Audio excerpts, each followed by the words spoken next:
नमस्कार, मैं कौशल द्विवेदी आप लोगों के बीच में फ्यूचर एजुकेशन हब की तरफ से। जैसा कि मित्रों, हमारे इंस्टीट्यूशन के माध्यम से आए दिनों एक किसी न किसी का जीवन परिचय अथवा किसी राग का परिचय या फिर संगीत के किसी विशेष टॉपिक को आप लोगों के बीच में डिस्कस किया जाता है। उसी सीरीज़ को आगे बढ़ाते हुए आज हम चर्चा करेंगे। एक बहुत ही प्रसिद्ध गायन शैली है जिसका नाम है टप्पा। टप्पा के विषय में आज हम चर्चा करेंगे और जानेंगे कि शैली है क्या, इस शैली का उदय कैसे हुआ, क्या ये चीज़ पहले अवेलेबल थी, बाद में इसका नाम चेंज हुआ। उसी विषय पर आज की हमारी चर्चा होगी। और परीक्षा के दृष्टिकोण से भी जो लोग तैयारी करते हैं उनके दृष्टिकोण से भी ये जो टप्पा शैली है, ये टप्पा शैली बहुत ही ज़्यादा महत्वपूर्ण है। अक्सर एग्ज़ाम में पूछ दिया जाता है इसके बारे में। तो समय ना लगाते हुए हम चाहेंगे कि इसके विषय में हम लोग अपना प्रोग्राम प्रारंभ करें। टप्पा को जानने से पहले हमें ये जानना होगा कि ये शैली आई कहाँ से।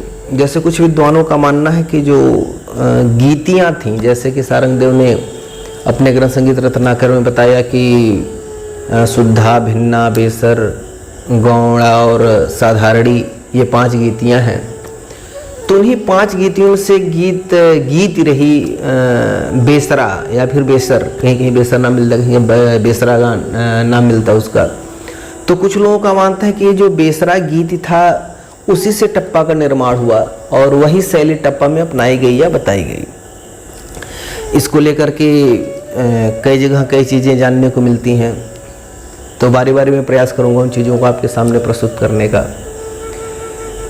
कुछ विद्वानों का मानना है कि लखनऊ के जो नवाब थे आसिफुद्दौला, जी हाँ, आसिफुद्दौला जो थे, उनके दरबार में एक संगीतकार थे सोरी मियाँ।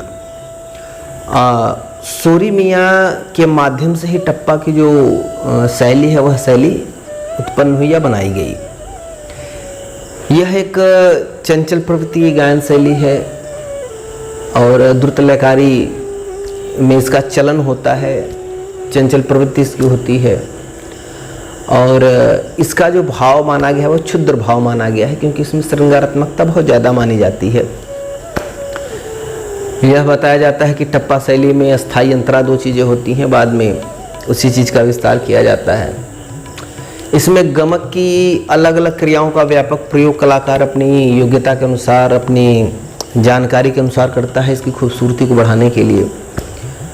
जैसे मीड़ हो गया, मुर्की हो गया, इन तमाम क्रियाओं का प्रयोग वो करता रहता है अपने गायन शैली में।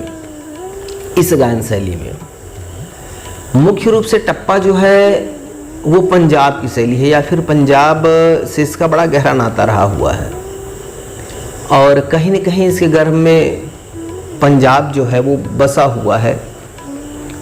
और टप्पा की जो गायन शैली रही वह आज के समय में भी प्रचलित है। परीक्षा के दृष्टिकोण से देखा जाए तो शायद कोई ऐसी परीक्षा होती हो जिसमें टप्पा से रिलेटेड कोई क्वेश्चन, एक आध क्वेश्चन न पूछे जाते हों। एक और इसके बारे में डिटेलिंग मिलती है, वो डिटेलिंग मिलती है कि टप्पा का अर्थ होता है किसी निश्चित स्थान पर पहुंचना, अपने गंतव्य पर पहुंचना। तो लोगों का मानना था कि पहले के जो व्यापारी हुआ करते थे वो, जैसे कि गुजरात के व्यापारी, बलूचिस्तान के व्यापारी, जब व्यापार हुआ करता था तो जब वो राजपुताना क्षेत्र से जब वो गुजरते थे और वहाँ पे जब वो अपना पड़ाव लेते थे, जब वहाँ रुकते थे, तो वहाँ पे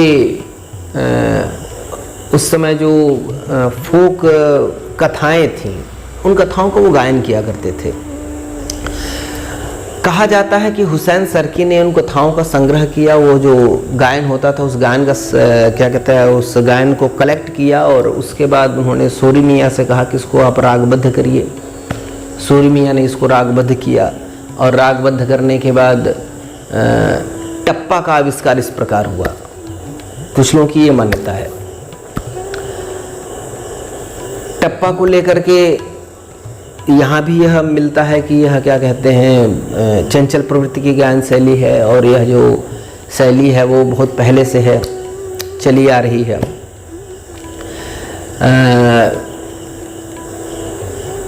टप्पा का एक स्वरूप बंगाल की तरफ भी आगे बढ़ता है और बंगाल में माना जाता है कि रामनिधि गुप्ता और कालिदास चट्टोपाध्याय, इन दोनों लोगों ने इस शैली का विस्तार, प्रचार प्रसार जो था वो क्या कहते हैं कि बंगाल के क्षेत्र में इसका विस्तार करते हैं, इसको प्रचारित करते हैं, प्रसारित करते हैं। और इन दोनों को जो है यह माना जाता है कि बंगाली टप्पा जो शैली है उसका जनक आप कह सकते हैं, इन लोगों को माना जाता है एक तरह से।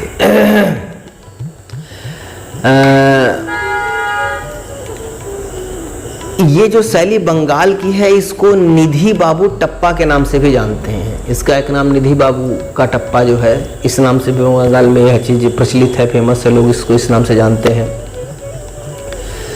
टप्पा के बारे में एक और जो जानकारी मिलती है वो ये मिलती है कि पुणे के एक सरोद वादक थे शेखर बोरकर जो कि एक सरोद वादक थे। उन्होंने सबसे पहले टप्पा का वादन अपने सरोद के माध्यम से, अपने इंस्ट्रूमेंट के माध्यम से किया। तो ये माना जाता है कि बिहाव द इंस्ट्रूमेंट इसको सबसे पहले जो प्रस्तुत करने वाले थे उनका नाम था शेखर बोरकर। उसके बाद टप्पा गाने के बहुत सारे कलाकार हुए, जिसमें आपके लक्ष्मण राव, उसके बाद नीता पंडित, मालिनी राजगुरु और शाश्वती मंडल, गजानन राव जोशी, ये तमाम ऐसे कलाकार हैं जो कि आज़ाद भारत में टप्पा का गायन बड़े ही खुले कंठ से किए, जगह जगह पे किए, स्थान स्थान पे किए। और यह एक शास्त्रीय अंग के रूप में बहुत ही अच्छी तरह से विकसित हुआ।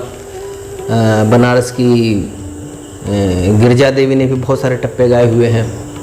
तो ये कहा जा सकता है कि यह शास्त्रीय पक्ष के गायकों में भी बड़ा ज़्यादा पसंद किया जाने वाला एक अंग था। इसमें अपनी कलाकारी को दिखाने का पूरा अवसर हुआ करता था। एक कलाकार कितना ज़्यादा तैयार है इसको दिखाने के लिए, टप्पा एक सुगम साधन था। टप्पा एक ऐसी शैली थी जिसके माध्यम से वो अपनी तैयारी को बड़ी ही सुंदरता के साथ श्रोताओं के सम्मुख प्रस्तुत कर दिया करता था। तो यह टप्पा का छोटा सा इतिहास है। और टप्पा के छोटे से इतिहास को बताने के बाद मैं ही चाहूँगा कि जो लोग बिहाव द एग्जामिनेशन इस वीडियो को देख रहे हैं वो इसके जो इम्पोर्टेंट फैक्ट्स हों उन चीज़ों को वो नोट आउट कर लें। अगर उनके पास टप्पा से रिलेटेड कोई और जानकारी हो तो कमेंट के माध्यम से दे दें, ताकि बाकी के जो और भी सीखने वाले हैं उन लोग को कुछ मदद मिल जाए, कुछ सहायता मिल जाए। और आप में से अगर कोई इस वीडियो को ऐसा कोई गुणी कलाकार देख रहा हो जो कि इसको और बारीकी से जानता हो और अच्छे तरीके से इसके विषय में कुछ जानता हो, तो निवेदन है कि वो भी अपनी बातों को कमेंट के माध्यम से हम तक पहुंचाए, ताकि हम लोग इस गायन शैली के विषय में भी कुछ और अधिक जान सकें। इन सब बातों के साथ अपनी बातों को मैं विराम दूंगा। तब तक के लिए महादेव, नमस्कार। अगर मेरा कंटेंट आपको सही लगता है तो आप प्लीज़ चैनल को सब्सक्राइब करें, लाइक करें और शेयर करें। Thank you very much.